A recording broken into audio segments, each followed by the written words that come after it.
Lena has a pair of stunning legs, a sexy figure, and delicate facial features. However, Lena is still being physically abused by her husband, Ray Reardon. You might think that he doesn't know how to cherish women, but when you find out what a woman has done, you might feel that he deserves to hit her. At a party a year ago, Ray Reardon accidentally bumped into a beautiful woman and spilled wine on Lena's chest. Lena told Ray Reardon to stop. Ray Reardon is handsome and surrounded by women who speak sweet words. So Lena walked away while cursing at him. A few days later, Ray Reardon met Lena again at the supermarket. Lena's demeanor was completely different from that at the party. This time, Lena apologized to Ray Reardon. Ray Reardon was instantly captivated by Lena. Ray Reardon decided not to miss the opportunity and took the initiative to strike up a conversation, inviting Lena to dinner. At the dinner table, the two of them started chatting about their families. Lena talked about her own experiences, how she had a miserable childhood and her mother used to beat her. As she grew up, she became the vice president of sales at a company. However, when her boss tried to take advantage of her, she refused and was fired from the company. Moreover, her boss used his connections to make sure Lena couldn't find another job. She had no choice but to move to this city and start over. Ray Reardon was even more attracted to Lena's personality. They had a great time chatting that night. When Ray Reardon returned home, he was deeply attracted by Lena's demeanor. He was determined to pursue her. However, strangely enough, Ray Reardon couldn't find any information about Lena's background, no matter what he tried. Since he couldn't find anything, Ray Reardon decided to secretly watch Lena's house from afar.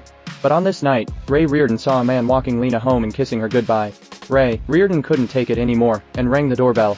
Lena opened the door and Ray Reardon eagerly asked, "Who was that man?" Lena replied that he was just one of her gay friends. Ray Reardon was relieved. The atmosphere in the room instantly became ambiguous. That night the two of them confirmed their relationship. Not long after, Ray Reardon officially proposed to Lena. Although Lena knew that Ray Reardon had been divorced before, she still accepted happily. They entered the marriage hall, and 10 months later, they had a child. Their life was sweet, but Ray Reardon noticed that Lena's behavior was becoming more and more strange. Lena often made phone calls, saying that she was dancing with her girlfriend. But every time Ray Reardon approached Lena, she hung up the phone. On their wedding anniversary, the couple went to a restaurant to eat. Mary saw Lena and was surprised, calling her sissy. Lena said she had mistaken her for someone else and that she wasn't sissy. Ray Reardon began to suspect Lena's identity. Everything before was what Lena had told him, and Ray Reardon had never verified it. Ray Reardon was determined to find out Lena's past.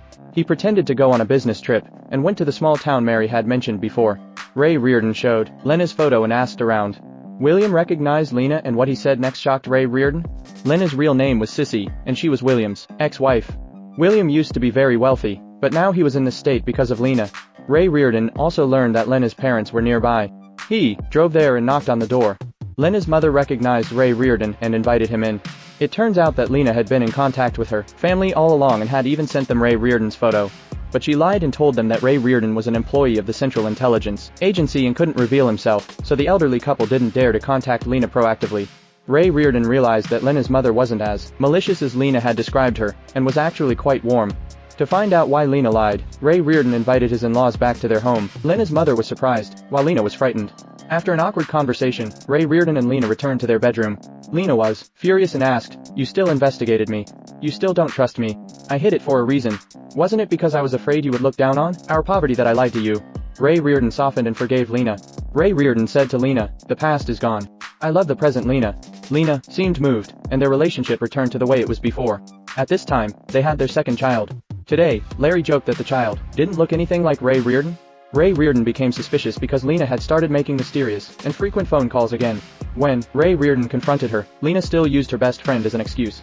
On this day, Lena's bill was sent to Ray Reardon's company. It recorded that Lena stayed in the same hotel every Wednesday.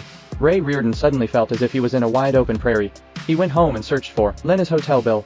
However, Lena admitted to the affair herself. Lena told Ray Reardon that she had been involved with that man before she married Ray Reardon, and that man was Ray Reardon's good friend, and the two children at home were also his. Ray Reardon couldn't take it anymore, so he punched Lena and stormed out of the house. But then he realized that it wasn't his fault, so why should he leave? Ray Reardon went home and prepared to kick Lena out, but when he entered the house, he found a mess and Lena was covered in bruises.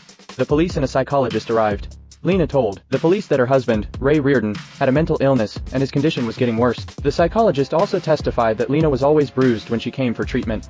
That night, the police sent Ray Reardon to a psychiatric hospital. The next day, the case was brought to court, and Ray Reardon explained that he was not mentally ill and did not commit domestic violence. Lena was having an affair outside of their marriage. Every time she talked to her lover on the phone, she lied and said it was her best friend. The record of her renting a hotel room every Wednesday was evidence. Lena explained that her credit card had been stolen and the hotel staff could testify. Debbie testified in court, saying that she did indeed talk to Lena frequently on the phone, and they went shopping every Wednesday. And angry, Ray Reardon wanted to attack Lena in court, but now he has confirmed that he committed domestic violence. Under Lena's careful planning, Ray Reardon was diagnosed with a mental illness and a tendency towards violence. Ray Reardon was sent to a psychiatric hospital. Ray Reardon's property naturally belonged to Lena. In the hospital, Ray Reardon thought every day about who could be the man Lena was having an affair with. Ray Reardon thought of Larry, his good friend, who was the most likely suspect. Ray Reardon was suspicious of Lena and had even told Larry about it. Larry encouraged Ray Reardon to investigate Lena and even said that Lena's children didn't look like Ray Reardon. Larry deliberately led Ray Reardon to expose Lena in order to turn him into an abuser. The false bills were also pre-planned. Ray Reardon called Larry's wife Elaine and told her his suspicions. Elaine immediately realized why Larry had suddenly become so rich. Larry had even bought a villa in New Zealand, which his family could never afford. This confirmed Ray Reardon's suspicions. Elaine followed Ray Reardon's instructions and called Lena, saying that she had just visited Ray Reardon in the psychiatric hospital. Elaine also hinted to Lena that she had made a mistake and that her plan had flaws. Lena hung up the phone and immediately found Ray Reardon. The two of them walked and talked on the grassy field. Lena revealed her plan to Ray Reardon, including the planned encounters at the party, supermarket, and with her boyfriend that night. Lena was deliberately trying to provoke Ray Reardon, hoping to turn him into a real lunatic. When the two of them arrived at a deserted place, Lena asked Ray Reardon what mistake he had made. His plan was very meticulous and could not have any flaws. Ray Reardon said that the flaws in her plan turned him into a mental patient. Ray Reardon said that in this country, mentally ill patients should not be responsible for murder. After speaking, Ray Reardon strangled Lena to death with his own hands. The movie ends here. Highly recommend this movie in its original form, as there are surprises.